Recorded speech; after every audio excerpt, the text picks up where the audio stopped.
नमस्कार मित्रों। तो आज हम बिल्कुल नया विषय लेकर के आपके बीच में उपस्थित हैं। क्या हमारी सोच हमेशा से सही रही है या समय समय पर बदलता रहा है? एक समय था जब इंसान सिर्फ तर्क से सोचता था। फिर एक समय आया विज्ञान का, जब प्रयोग के बाद आदमी निर्णय लेता था। फिर कुछ लोगों ने सवाल उठाए कि सच्चाई इससे भी आगे है, यानी लॉजिक विज्ञान से भी आगे। आज हम समझेंगे अरस्तु, फ्रांसिस बेकन और पेट्रिकी की सोच के बारे में, और कैसे ये हमें टाइम ट्रेवल और फोर्थ डायमेंशन तक ले जाती है। शुरुआत करते हैं। अरस्तु ने हमें क्या दिया? आर्गेनम। आर्गेनम क्या है? सोचने का तरीका। हर चीज़ को समझो, नियम बनाओ, तर्क से सच तक पहुँचो। यानी जो दिखता है वही सच है। अगर सामने सड़क दिखाई दे रही है, आसमान दिखाई दे रहा है, लोग दिखाई दे रहे हैं, वही सच है। लेकिन क्या सिर्फ तर्क से समझा जा सकता है? तो फिर समय आया बदलाव का। फ्रांसिस बेकन ने कहा नोवम आर्गेनम, और उन्होंने कहा एक्सपेरिमेंट और ऑब्जर्वेशन से सीखो। यानी कि सिर्फ तर्क पर विश्वास न करो या तर्क पे ही केंद्रित मत रहो। एक्सपेरिमेंट करो, प्रयोग करो। और यहीं से यानी 1620 से मॉडर्न साइंस का जन्म होता है। अब इंसान ने क्या किया? टेलीस्कोप बनाया, मशीन्स बनाई, स्पेस तक पहुंच गया। लेकिन क्या साइंस सब कुछ समझा सकती है? तो उत्तर होता है नहीं। अगला सोच आता है तीसरा, ओपेंस्की का, पीडी ओपेंस्की। उन्होंने कहा टर्टियम आर्गेनम। उन्होंने कहा रियलिटी उतनी नहीं जितनी हम देखते हैं। यानी कि हमारे दिमाग की और हमारे आँखों की देखने की क्षमता है। हम एक dimensional, two dimensional, three dimensional चीज़ों को देख सकते हैं। वन डायमेंशनल यानी सामने से, टू डायमेंशनल मतलब लंबाई चौड़ाई, थ्री डायमेंशनल मतलब लंबाई चौड़ाई ऊंचाई। लेकिन फिर सवाल उत्पन्न होता है कि रियलिटी उतनी नहीं जितनी हमें दिखती है। हमारी समझ सीमित है। शायद और भी डायमेंशंस हैं। शायद समय सीमा वैसा नहीं जैसा हम सोचते हैं। यानी हमारी सोच से बड़ी, जो हम आंखों से देख सकते हैं, मस्तिष्क से महसूस कर सकते हैं, उससे आगे भी है। That is called fourth dimension. और जिसको हम फोर्थ डायमेंशन क्या ऐड करते हैं? टाइम को। एल्बर्ट आइंस्टाइन की थ्योरी ऑफ रिलेटिविटी बताती है कि अगर आप बहुत तेज चलो, समय धीमा हो जाता है। अगर आप लाइट की स्पीड में चलो तो आप फ्यूचर में जा सकते हो। अब सच या सपना, टाइम ट्रेवल क्या है? फ्यूचर ट्रेवल पॉसिबल है, theory plus experiment support. Past travel अभी इम्पॉसिबल है, क्योंकि पैराडॉक्स उलझन बन जाती है। वार्म होल क्या है? इमेजिन करो स्पेस फोल्ड हो जाए, आप इंस्टेंटली एक जगह से दूसरी जगह पहुंच जाओगे। यही है वार्म होल। कॉन्सेप्ट है, अभी प्रूफ नहीं है। ब्लैक होल आप सभी ने सुना होगा। टाइम का खेल, एक्सट्रीम ग्रेविटी, लाइट भी बाहर नहीं निकलती, टाइम स्लो हो जाता है, जेट जैसा इंटरस्टेलर में दिखाया गया। इंटरस्टेलर क्या है? मूवी है। अंत में कंक्लूजन क्या निकलता है? अरस्तु ने सिखाया कैसे सोचें, बेकन ने सिखाया कैसे जांचें, ओपेंस्की ने सिखाया सोच से आगे क्या है, और आइंस्टीन ने बताया टाइम भी एक डायमेंशन है। हम सिर्फ दुनिया को देख नहीं रहे हैं, हम उसे समझने की कोशिश कर रहे हैं। और हो सकता है असली सच्चाई अभी भी हमसे छुपी हो। तो दोस्तों, अगर ये आपको Organum, Novum Organum, Tertium Organum, time travel, black hole, worm hole समझ में आया है तो लाइक करें, शेयर करें, सब्सक्राइब करें। बहुत सारी ऐसी चीज़ें हैं जिसको हम महसूस नहीं कर सकते, क्योंकि हमने उन शक्तियों को डेवलप नहीं किया है। जैसे एक मैकेनिक है, उसका देखने का जो दृष्टिकोण होता है वस्तु का, वह एक आम आदमी का नहीं होता है। क्यों? क्योंकि उसके अंदर वो दृष्टिकोण ही डेवलप नहीं हुआ है। तो दोस्तों, अध्यात्म के लिए भी बहुत परिश्रम की आवश्यकता है। एक छोटी सी बात मैं कहना चाहता हूँ। कुछ चीज़ें ऐसी हैं जिसको सिर्फ और सिर्फ महसूस किया जा सकता है, शब्दों में व्यक्त नहीं किया जा सकता। कबीरदास जी ने इसको बहुत अच्छे से समझाया है कि एक गूंगा अगर शक्कर को खा ले तो वो बता नहीं सकता, सिर्फ महसूस कर सकता है। और शक्कर की मिठास के बारे में जो शब्द निर्धारित किया गया है, मीठा शब्द, अगर ये शब्द न हो तो आदमी कैसे व्यक्त करता कि ये मीठा है।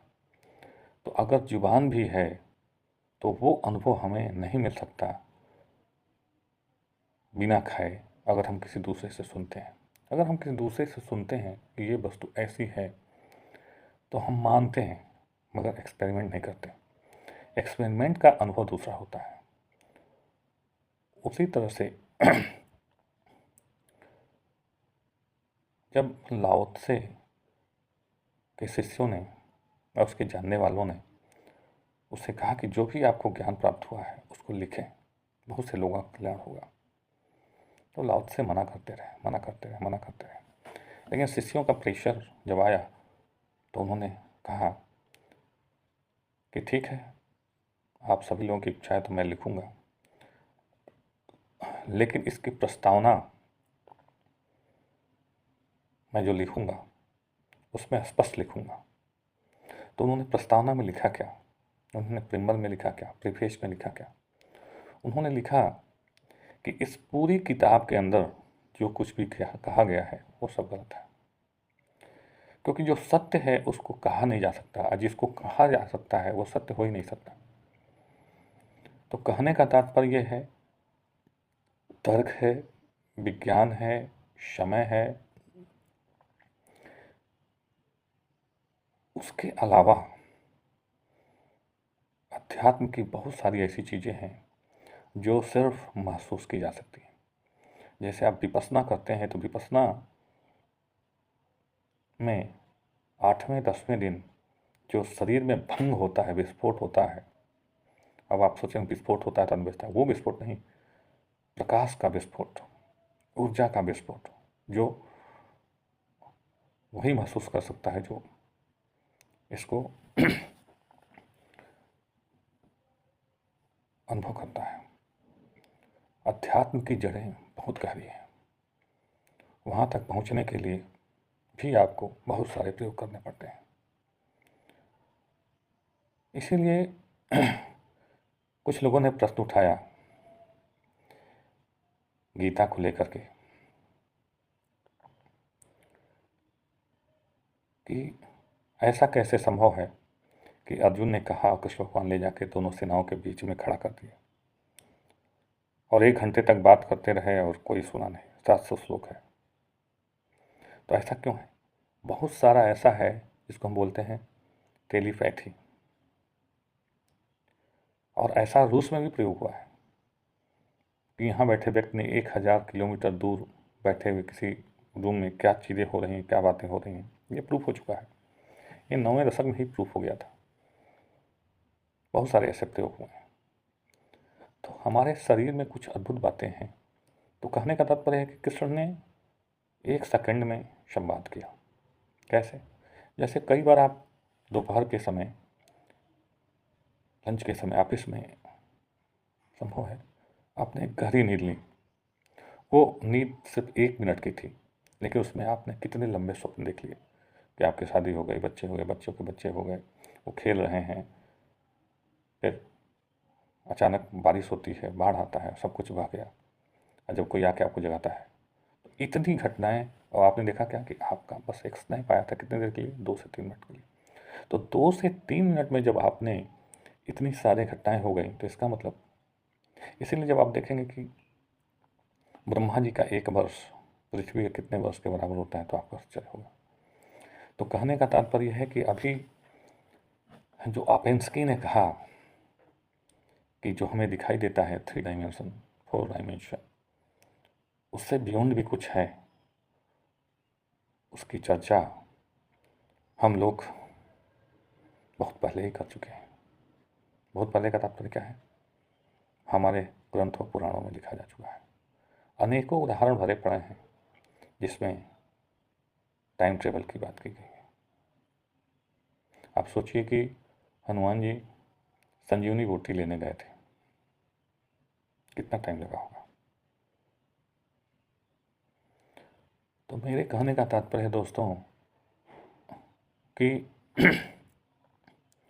आप वैसे भी रात में बहुत सारे स्वप्न देखते हैं, और स्वप्न देखने के बाद से सुबह उठते हैं, घंटों तक स्वप्न देखते हैं और पूरा लंबा इतिहास देख लेते हैं। क्या है? Time travel. बहुत सारी उन चीज़ों को आप देख लेते हैं जो आपने अतीत में कभी देखा नहीं है। तो कुल मिला के कहने का तात्पर्य क्या है? कहने का तात्पर्य ये है कि बहुत सारी चीज़ें तर्क से, एक्सपेरिमेंट से, साइंस से आगे हैं। एक और एग्जाम्पल देना चाहता हूँ। मैडम क्यूरी का आपने नाम सुना होगा, जिनको नोबेल पुरस्कार 1914 मिला था। उन्होंने जो फार्मूला खोजा, बहुत दिनों से प्रयास कर रही थी, कमरा बंद करके सो गई, बहुत टेंशन में कि अब ये नहीं हो सकता। सुबह उठा, गई टेबल पर, तो सॉल्व हुआ था। तो मैंने सोचा कोई सॉल्व कर दिया होगा, लेकिन कौन इतना ज्ञाता है, क्योंकि घर में उनके सब नौकर चाकर थे। वो भी जब वो लिख रही थी रात को बैठ करके, और जहाँ पे बंद की थी वहाँ पे किसी आने की संभावना नहीं थी। फिर जब ध्यान से देखा तो उन्होंने पाया कि उन्हीं की राइटिंग। फिर उन्हें याद आया कि सपने में वो उठ करके सवाल को हल कर रही थी। तो आप सोचिए कि जब उन्होंने कई दिनों तक प्रयास किया, नहीं हुआ, और कुछ सेकंड में हो गया, और वो भी अनकॉन्शियसली नींद में उठी, जाके सॉल्व किया, आके लेट गई, सुबह देखा तो सॉल्व था। ऐसे ही बहुत सारे जो हमारे आधुनिक युग के विचारक के साथ साथ जो साइंटिस्ट हैं, उन्होंने यही कहा है कि हो गया, मैंने नहीं किया। हो गया का तात्पर्य क्या है कि समथिंग इज डिफरेंट, कुछ तो है, लेकिन वो उसको एक्सप्रेस नहीं कर पा रहे हैं, और एक्सप्रेस कर भी दे तो एक सामान्य आदमी समझ नहीं सकता। मित्रों, बहुत सारी बातें हैं कहने के लिए, लेकिन कहा नहीं जा सकता, सिर्फ महसूस किया जा सकता है। तो आपके लिए बस आज इतना ही।